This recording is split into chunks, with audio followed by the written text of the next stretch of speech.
Hi all. Tech P S സിയുടെ പുതിയൊരു വീഡിയോയിലേക്ക് എല്ലാവർക്കും സ്വാഗതം. നമ്മൾ ഇന്ന് ഈ വീഡിയോയിൽ ഡിസ്കസ് ചെയ്യാൻ പോകുന്നത് ഐഒന്റെ കോമ്പറ്റീഷൻ ലെവൽ എന്താവും, വേക്കൻസീസ് ഉണ്ടാവുമോ, ഇത് പഠിച്ചിട്ട് പ്രയോജനം ഉണ്ടാവോ, അങ്ങനെ ഒരുപാട് ഡൗട്ട്സ് സ്റ്റുഡൻസിന്റെ ഭാഗത്തു നിന്ന് ഉണ്ടായിട്ടുണ്ട്. അപ്പൊ ഈ സ്റ്റുഡൻസിന്റെ ഈ സംശയങ്ങൾക്കുള്ള മറുപടിയാണ് നമ്മൾ ഈ വീഡിയോയിൽ മെയിൻ ആയിട്ട് ചർച്ച ചെയ്യാൻ പോകുന്നത്. നമ്മൾ ഇന്ന് കവർ ചെയ്യുന്ന കണ്ടന്റ്സിന്റെ ഒരു ഓവർവ്യൂ നോക്കാം, പോസ്റ്റ് ഡീറ്റെയിൽസ് നോക്കാം, and previous advice details, then promotion, expected vacancies, competition level, how to crack the exam and Tech PSC course details. ഇത്രയും കാര്യങ്ങളാണ് നമ്മൾ ഇന്ന് ഈ വീഡിയോയിൽ കവർ ചെയ്യാൻ പോകുന്നത്.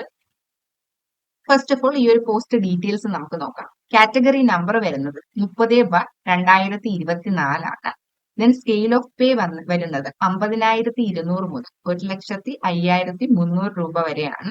Age limit 18 to 36 exam date 18/2/2025 confirmation കൊടുക്കാനുള്ള ലാസ്റ്റ് ഡേറ്റ് കഴിഞ്ഞു. ഇനി നമുക്ക് ലാസ്റ്റ് അഡ്വൈസ് ഡീറ്റെയിൽസ് നോക്കാം. Category number 125/2018 date of exam നടന്നത് 3/12/2019.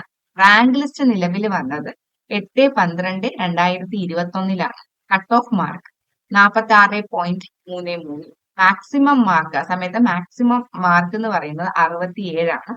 Date of last advice 4/12/2024. Total advice പോയിട്ടുള്ളത് 68. റാങ്ക് ലിസ്റ്റ് എക്സ്പയർ ആയിട്ടുണ്ട്. ഇനി ഇതിന്റെ പ്രൊമോഷൻസ് നോക്കാം.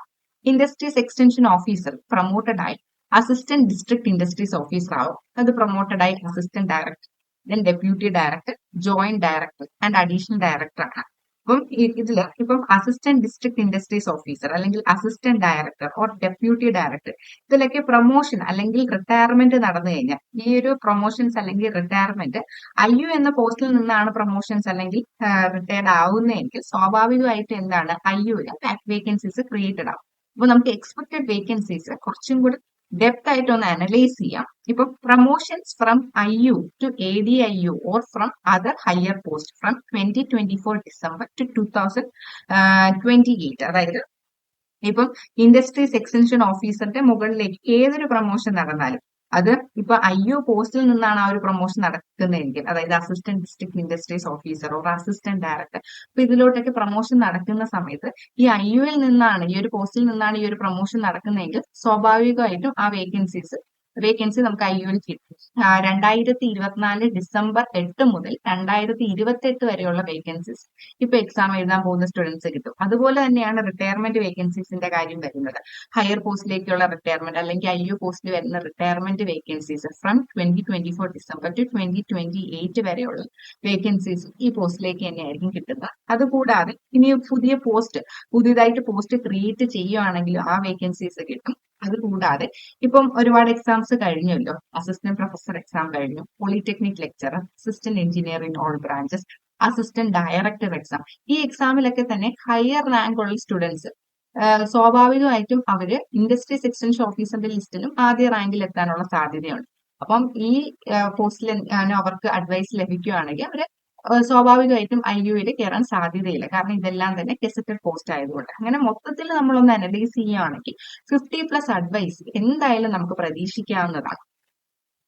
അപ്പം ഇതുവരെയും വേക്കൻസീസ് കുറവാണ് എന്ന് പറഞ്ഞ് പഠിച്ചു തുടങ്ങാത്ത സ്റ്റുഡൻസിനെ സംബന്ധിച്ചിടത്തോളം തീരെ നമുക്ക് ഇതിൽ അഡ്വൈസ് പോകത്തില്ല എന്ന് പറയാൻ പറ്റില്ല. എങ്ങനെ പോയാലും 50+ അഡ്വൈസ് നടക്കും. ഇനി നമുക്ക് കോമ്പറ്റീഷൻ ലെവൽ നോക്കാം. Total number of students confirmation കൊടുത്തിട്ടുള്ള ടോട്ടൽ നമ്പർ ഓഫ് സ്റ്റുഡൻസ് എന്ന് പറയുന്നത് 24,108 പേരാണ് കൺഫർമേഷൻ കൊടുത്തിട്ടുള്ളത്. അപ്പൊ നമ്മൾ ഒരു എക്സാം ഹാളിൽ നോക്കുകയാണെങ്കിൽ നമ്മളിരിക്കുന്ന എക്സാം ഹാളിൽ മിക്കവാറും ഒരുപാട് സ്റ്റുഡൻസ് കാണാറില്ല. അതുപോലെ മൊത്തത്തിൽ നമ്മൾ നോക്കുകയാണെങ്കിൽ കൺഫർമേഷൻ കൊടുത്തതിൽ ഒരു 70% ആൾക്കാർ മാത്രമേ പോയി പരീക്ഷ അറ്റൻഡ് ചെയ്യത്തുള്ളൂ. അപ്പൊ അങ്ങനെയാണെങ്കിൽ നമുക്ക് പറയാൻ പറ്റും ഈ 24,108 പേരിൽ പരീക്ഷ എഴുതാൻ പോകുന്ന ഏകദേശം അപ്രോക്സിമേറ്റ്ലി ഒരു 17,000 സ്റ്റുഡൻസ് ആയിരിക്കും പരീക്ഷ എഴുതുന്നത്. അതിൽ തന്നെ കംപ്ലീറ്റ് സിലബസ് കവർ ചെയ്ത് വരുന്നത് ഏകദേശം 4,000 കുട്ടികളായിരിക്കും.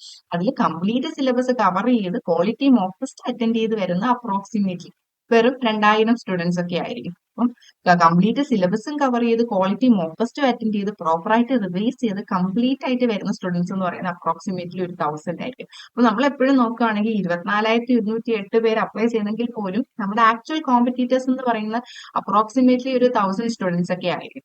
അപ്പം മൊത്തത്തിൽ മെയിൻ ലിസ്റ്റിൽ ഇൻക്ലൂഡ് ആവുന്ന നമ്പർ ഓഫ് സ്റ്റുഡൻസ് എന്ന് പറയുന്നത് 70 ആയിരിക്കും അപ്രോക്സിമേറ്റ്ലി. അതിൽ തന്നെ അഡ്വൈസ് കിട്ടാൻ പോകുന്ന പ്രോബബ്ലി 50 പേർക്കായിരിക്കും അഡ്വൈസ് ലഭിക്കുന്നത്. ഇനി നമുക്ക് how to crack the exam എങ്ങനെ ക്രാക്ക് ചെയ്യും. അപ്പം ടോപ്പർ സ്ട്രാറ്റജി എന്താണെന്ന് നോക്കാം. നമ്മൾ ഏതൊരു എക്സാം ആയിക്കോട്ടെ, നമുക്ക് എക്സാം ക്രാക്ക് ചെയ്യണമെങ്കിൽ മെയിൻ ആയിട്ട് നമ്മൾ എന്ത് ചെയ്യണം, ഫുൾ സിലബസ് കവർ ചെയ്യണം, ക്വാളിറ്റി ആയിട്ടുള്ള മോക്ക് ടെസ്റ്റുകൾ അറ്റൻഡ് ചെയ്യണം, പ്രോപ്പർ ആയിട്ടുള്ള റിവിഷൻ ചെയ്യണം. എന്നെങ്കിൽ മാത്രമേ നമുക്ക് ആ ഒരു എക്സാം ക്രാക്ക് ചെയ്യാൻ പറ്റത്തുള്ളൂ. അപ്പോൾ ടോപ്പേഴ്സിന്റെ മൈൻഡ് സെറ്റ്, അതായത് ഫസ്റ്റ് നമ്മൾ ഒരു കാൻഡിഡേറ്റ് ആയിട്ട് തിങ്ക് ചെയ്യണം. ഒരു കാൻഡിഡേറ്റ് ആയിട്ട് തിങ്ക് ചെയ്യുക എന്ന് പറയുമ്പോൾ നമ്മൾ ഫുൾ സിലബസ് കവർ ചെയ്യണം, ക്വാളിറ്റി സ്റ്റഡി മെറ്റീരിയൽസ് യൂസ് ചെയ്യും, മാത്രമായിട്ട് ചിന്തിച്ചു കഴിഞ്ഞു കഴിഞ്ഞാൽ അതിൽ ഒരുപാട് പാളിച്ചകൾ ഉണ്ടാവും. അതായത് നമ്മൾ ഡെയിലി പഠിക്കണമെന്നുണ്ടാകത്തില്ല, നമ്മൾ ഉഴപ്പും.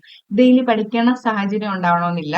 പിന്നെ നമുക്ക് ഡെയിലി നമുക്ക് റിവൈസ് ചെയ്യണമെന്നുണ്ടാവത്തില്ല. പ്രോപ്പറായിട്ട് നമ്മൾ ക്രിയേറ്റ് ചെയ്ത് വെച്ച് സ്റ്റഡി പ്ലാൻ ഫോളോ ചെയ്യണമെന്നില്ല. നമ്മൾ എന്ത് ചെയ്യുക, ഒരു മെന്ററായിട്ട് കൂടി ചിന്തിക്കുക. നമ്മുടെ നമ്മുടെ നമ്മുടെ പോരായ്മകൾ നമ്മൾ തന്നെ അനലൈസ് ചെയ്യുക, അത് റെക്ടിഫൈ ചെയ്യാൻ നമ്മൾ ശ്രമിക്കുക. അപ്പൊ നമ്മളൊരു മെന്ററായിട്ട് കൂടി ചിന്തിക്കുക. അതുകൂടാതെ നമ്മളൊരു ക്വസ്റ്റ്യൻ പേപ്പർ സെറ്ററായിട്ട് ചിന്തിക്കണം. അതായത് ഏതൊരു ടോപ്പിക്ക് നമ്മൾ പഠിക്കുമ്പോഴായാലും അത് ഇപ്പോഴത്തെ PSCയുടെ ഒരു പാറ്റേൺ നോക്കിക്കഴിഞ്ഞാൽ നമുക്ക് മനസ്സിലാവും. സാധാ ഡയറക്റ്റ് ക്വസ്റ്റ്യൻ അല്ല, നമുക്ക് അസേഷൻ ടൈപ്പ് ഉണ്ട്, സ്റ്റേറ്റ്മെന്റ് ടൈപ്പ് ഉണ്ട്. അപ്പൊ നമ്മൾ എന്ത് ചെയ്യാന്ന് വെച്ചാൽ ഏതൊരു ഏരിയ കവർ ചെയ്യുമ്പോഴും അതിൽ നിന്ന് ഏതൊക്കെ രീതിയിൽ ക്വസ്റ്റ്യൻസ് നമുക്ക് കിട്ടാം എന്നതിനെ പറ്റി നമുക്കൊരു ധാരണ ഉണ്ടാവണം. നമ്മൾ തനിയെ തന്നെ ക്വസ്റ്റ്യൻസ് ഫ്രെയിം ചെയ്ത് നോക്കണം. അതുകൂടാതെ ഒരുപാട് ക്വാളിറ്റി മോക്ക് ടെസ്റ്റുകൾ, ഒരുപാട് ക്വസ്റ്റ്യൻസ് നമ്മൾ പ്രാക്ടീസ് ചെയ്യണം. ചുമ്മാ തിയറി മാത്രം പഠിച്ചതുകൊണ്ട് കാര്യമില്ല. ഒരുപാട് ക്വസ്റ്റ്യൻസ് നമ്മൾ പ്രാക്ടീസ് ചെയ്യുന്ന സമയത്ത് നമുക്ക് ഏതൊരു ക്വസ്റ്റ്യൻ കണ്ടാലും അതിൽ നിന്ന് നമുക്ക് കറക്റ്റ് ആൻസറിലേക്ക് എത്താൻ നമുക്ക് സാധിക്കും. അപ്പൊ നമ്മളൊരു ക്വസ്റ്റ്യൻ പേപ്പർ സെറ്ററിന്റെ ഒരു മൈൻഡ് സെറ്റും കൂടി നമ്മൾ തന്നെ ക്രിയേറ്റ് ചെയ്തെടുക്കാം. അപ്പം ഇതൊരു സാധാരണ ഒരു ഉദ്യോഗാർത്ഥിയെ സംബന്ധിച്ചിടത്തോളം ഇതെല്ലാം ഈ ഒരു പ്രോപ്പർ കംപ്ലീറ്റ് ആയിട്ട് നമുക്ക് ഇത് ചെയ്യാൻ ബുദ്ധിമുട്ടായിരിക്കും, കുറച്ച് ടീഡിയസ് ആയിട്ടുള്ള ടാസ്ക് ആയിരിക്കും. അപ്പം ഇത് ചെയ്യാൻ ബുദ്ധിമുട്ടുള്ള സ്റ്റുഡൻസിനെ ഏതെങ്കിലും ക്വാളിറ്റി ഇൻസ്റ്റിറ്റ്യൂഷനിൽ നിന്ന് അവരുടെ കോഴ്സ് പർച്ചേസ് ചെയ്യാവുന്നതാണ്. നമ്മൾ ടെക് PSC കഴിഞ്ഞ 2 വർഷങ്ങളിൽ തന്നെ ഇൻഡസ്ട്രീസ് എക്സ്റ്റൻഷൻ ഓഫീസറുടെ കോഴ്സ് കണ്ടക്ട് ചെയ്തിട്ടുണ്ട്. നമുക്ക് ആദ്യ റാങ്കുകളും ലഭിച്ചിട്ടുണ്ട്. അപ്പം നമ്മുടെ IUയുടെ കോഴ്സ് ഡീറ്റെയിൽസ് നോക്കാം. ഫുൾ സിലബസ് കവർ ചെയ്യും, live plus recorded sessions provide ചെയ്യും, ഡൗട്ട് ക്ലിയറൻസ് ആൻഡ് മെന്റർഷിപ്പ് ഉണ്ട്, topic wise MCQs with full model exams provide ചെയ്യും ആൻഡ് ഇന്റർവ്യൂ ഗൈഡൻസും ഉണ്ടാവും. അപ്പോൾ കോഴ്സിന്റെ ഫീസ് വരുന്നത് 2,999 ആണ്. അതുകൂടാതെ തന്നെ ബൂസ്റ്റർ പാക്കേജും അവൈലബിൾ ആണ്. ബൂസ്റ്റർ പാക്കേജ് എന്ന് പറയുമ്പോൾ കംപ്ലീറ്റ് സിലബസിന്റെ നോട്ട്സ്, പിന്നെ ഫുൾ സിലബസിന്റെ മോഡൽ എക്സാംസ് അവൈലബിൾ ആണ്, ടോപ്പിക് വൈസ് എക്സാംസും ഉണ്ട്. ബൂസ്റ്റർ പാക്കേജിനാണെങ്കിൽ 999 രൂപയാണ് വരുന്നത്. പിന്നെ വെറും മോക്ക് ടെസ്റ്റുകൾ മാത്രം ചെയ്ത് പഠിക്കുക, ബാക്കിയെല്ലാം സ്വന്തമായി പ്രിപ്പയർ ചെയ്ത് മോക്ക് ടെസ്റ്റുകൾ മാത്രം പ്രാക്ടീസ് ചെയ്യുന്ന സ്റ്റുഡൻസിന് വേണ്ടിയിട്ട് മോക്ക് ടെസ്റ്റ് കോഴ്സും അവൈലബിൾ ആണ്. 599. Thank you.